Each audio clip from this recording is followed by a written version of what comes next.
जय जगन्नाथ नमस्कार मु सुरेंद्र मल्लिक आपन को स्वागत करुच आज मो भिडियो रे। आज आम कथा सुभोदय योजना संपर्क कथा काली समझ कि केउ मान टंका पाइबे एवं जदि टंका आसुना तेबे आपण कौन करेंगे आज संपूर्ण तथ्य मुझे भिडियो माध्यम देवी। तो भिडियो टोटल स्किप भी करूँ ना।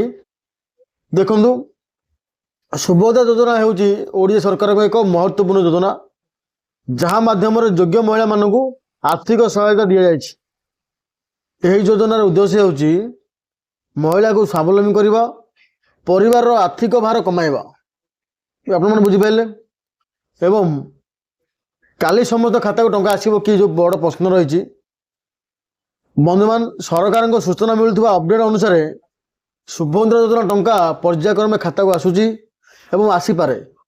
किछि लोक खाता को पूर्वर पैसा जाइए एवं आउ किछि लोक वेरिफिकेशन पेंडिंग अच्छी जो मान पेंडिंग है माने वेरिफिकेशन सरला पर खाता को पैसा आसो से काली समस्त खाता को निश्चित आसो बोली कहवा ठीक नुह। किछि जदि किछि लोकंकर खाता पैसा आसी ठीक नुह से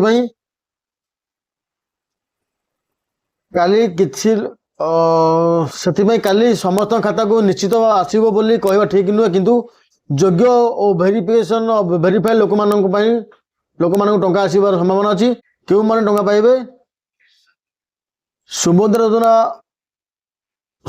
योजना रे जो मानकर टंका पाइबार उपयुक्त अच्छा से हूँ सुभद्रा योजना आवेदन अप्रूव थिबा दरकार एवं बैंक अकाउंट आधार लिंक थिबा दरकार एनपीसीआई डीबीटी एक्टिव थिबा दरकार एवं आपणकर मेन बड़ कथा है आपणकर ई कंप्लीट होता दरकार। जदि ये चारोटी ठीक अच्छी तो आपण मैंने टंका आसंता काली आप टंका मिले तो ये चारिटांग जिन ठीक थी तो आप पैसा जापे। देखो जदि कौन कारण कार पैसा आसी ना तो सेठी आपण मानक कहीदे कौन कर आधार बैंक संगे लिंक कर एनपीसीआई डीबीटी इनएक्टिव अच्छी एवं आप नेम मिसमैच अच्छी जदि आपंकर पकेला बेले गोटे नाम रखिथे और पुनर्बार जाने आधार केन्द्र आप ना को करेक्शन कर सामान्य कौटी बिंदु हो अकार आकार हो जहाँ भी हो ताकू जदि आप संशोधन कर पैसा काली आसपार ना।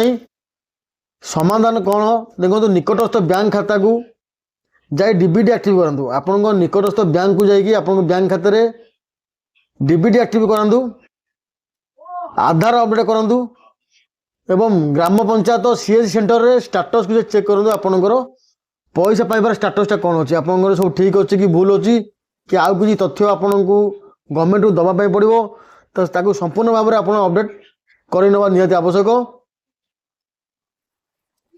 जदि वीडियो को आपन को उपकारी होता है ताले वीडियो को लाइक करूँ शेयर करूँ और चैनल को सब्सक्राइब करने को जमार भी भूलु ना। आपणकर प्रश्न कमेंट रे लिखूँ मु निश्चिंत रिप्लाई करी। रखुची जय जगन्नाथ।